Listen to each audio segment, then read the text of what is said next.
Dr. J is on the That's right. phone. Come on, Mad Mike. Julius Erving, Dr. J, thank you for joining us today, my friend. Pleasure. I'm happy to be here. Write the name of the club on here. Write the name of the commission.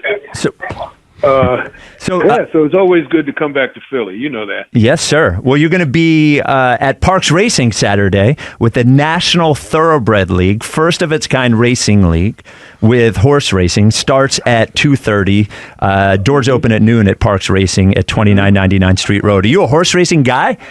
Mm-hmm. Well, I've been to the Derby and I've been to Aqueduct. And where else did I go? It was another racetrack that I was out in California. Okay. Over the years. But with this race, I'm not only attending, but I'm an insider. Oh, really? So I was actually pitched to become a partner with the Philadelphia team, Philadelphia Stallions, and also to be a equity participant in the league. Oh, wow. So this is the second year of the league. So it's gonna, it's kind of modeled after the Formula One. Okay, which has become so huge over the last few years. And that is huge. Yeah. And if we can reach 10% of what they've been able to do globally, that would be pretty special. Stallions is a good name, too. yeah, especially for horses. Yeah. Yeah, the Stallions sounds like they got some swag, right? Yes. Yeah. Yeah. Well, it makes me think of Rocky. That's why I thought Italian Stallion. Italian Stallion, There you go. yeah. So we have to ask, you were part of the group or you traveled with Josh Harris to go meet with Paul George to help recruit. He and his dad sounded so impressed that you were there.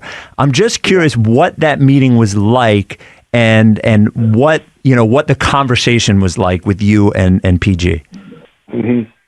So it was at his home in Los Angeles, in his basement, that he has, basketball theme in there. And because the Sixer family was there, they had some chalkboards up with a lot of numbers on them, more than I can even count.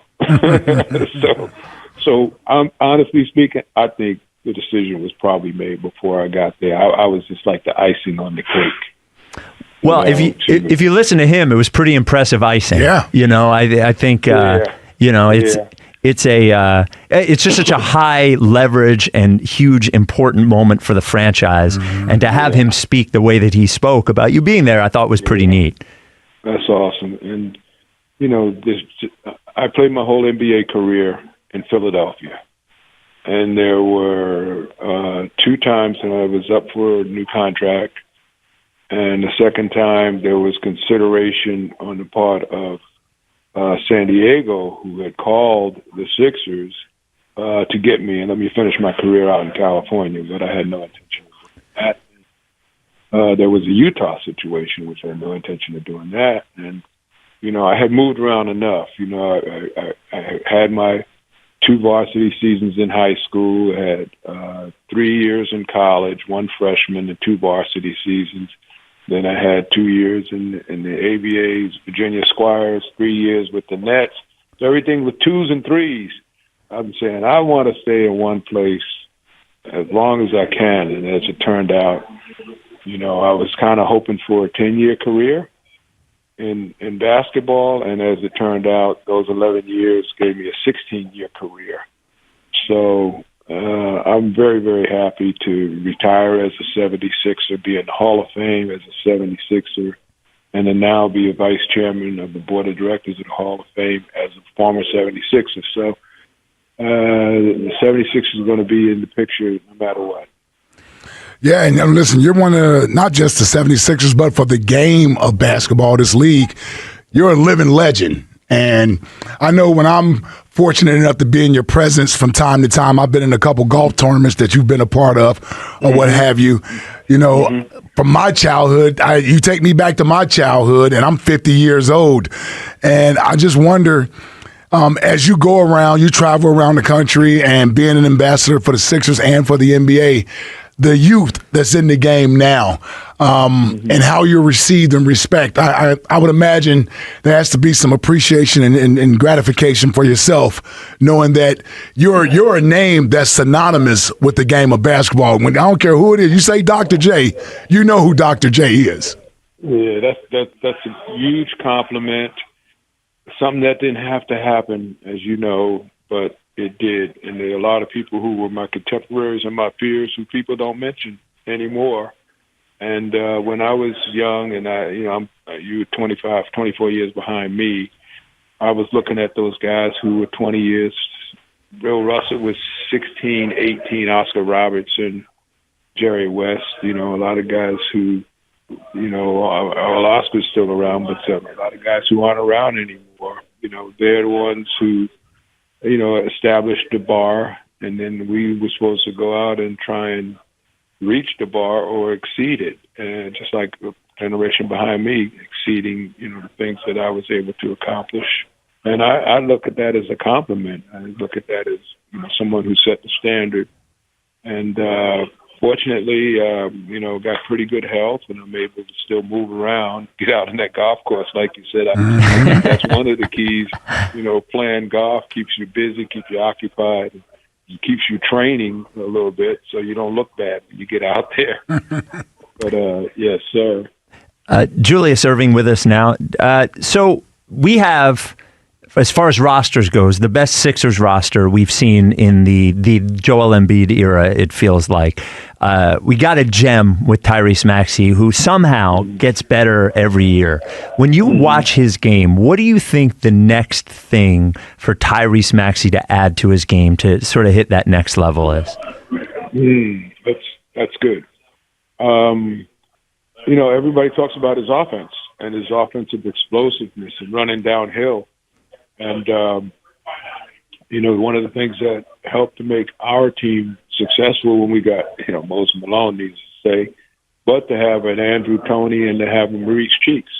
And if he could become a combination of those two guys, Dynamite with the jump shot and the offensive threat, and Cheeks' defense, just changing things up and causing havoc and securing possessions for us. Without playing above the rim. So he get the ball with his waist below the waist, and he came up with steals and he came up with deflections. He's a Hall of Famer because of how he played principally on the defensive end. And Michael Cooper was talking about that this past weekend. That he feels very complimented to be one of those guys, like Bobby Jones and like Mutombo and. Who are in the Hall of Fame because of what they did on the other side of the ball, not the offensive side, but the defensive side. So he could pick it up in that area, and not that he's terrible at it right now. He's actually pretty good. But if he could become great on the other side of the ball and give us that combination of Toney and Cheeks, again, wow, that would be quite a feat. So Joel Embiid signed another contract and has played his entire career for the Sixers. It looks like if he were to play out that contract, he would play his entire career here with the 76ers, which is pretty rare for athletes nowadays. Can you just talk about how much it means and the value of playing for one organization your entire career? Well, I did my whole NBA career. Yes, for your NBA career. Yep. And I had the pleasure over the weekend of seeing where Reggie Miller played his whole career with the Indiana Pacers, and Catchings, Harvey's daughter, played her whole career. And they both had like 18-year careers, 17, 18-year careers. And, they both spoke to the fact that the ownership had a lot to do with it. The city had a lot to do with it. And obviously personal choice just based on the influence that their parents had on them in terms of, if it ain't broke, don't be trying to fix it. So, yeah. So I think if Joel can be one of those guys, Kobe Bryant played his whole career with the Lakers.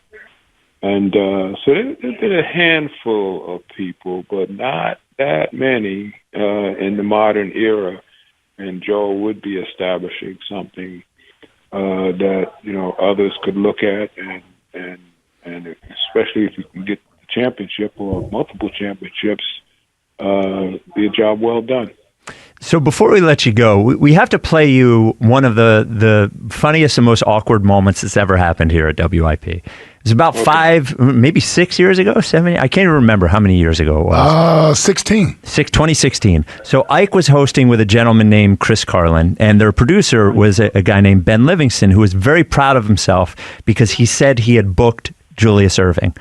And boy, when you hear this, this is about the least Julius Erving sounding guy you could ever hear. So I want you to hear the audio and hear the person who purports to be Julius Erving. Here we go. Dr. J, you got us? I got you. How's it going? Doing well. Doing well. How are you doing? Dude, that's not Dr. I'm doing J. great. Hang on one second. I'm just walking across the house. That's not Dr. J. So Ike sounded the alarm immediately. I'm like, hold on. That's not Dr. J, bro. That's not. You need to put a little more bottom in that voice. Yes. A little less Southern accent, too. The guy sounded like he's from Alabama. Yeah. Yeah. All right. And there was nothing smooth about his voice. So No. All right, Dr. J. Yeah. Well, we appreciate you. Again, the event is with the National Thoroughbred League to go support the Stallions is on Saturday. And the doors open at noon, and races start at 2:30 at Parks. We really appreciate your time. There you go. Thank you, Doc. And we're over at the Mission Capitalist Club. So you got to get over here. I think it's a private club, but I got a standing invitation from the owner. So they let me in. Maybe they let you in, too. All right, Dr. J. Appreciate Thanks, it. Doc. All right. Thank you, man. Take care. Hey, the text line is brought to you by Benari Jewelers. I had to play it for him. I'm sorry. We got a good reaction out of it. Yeah, it worked. It worked. It was fine. Text line is brought to you by Benari Jewelers. Don't settle for ordinary. Choose extraordinary. Choose Benari Jewelers at Exton and Newtown Square. Online at benarijewelers.com.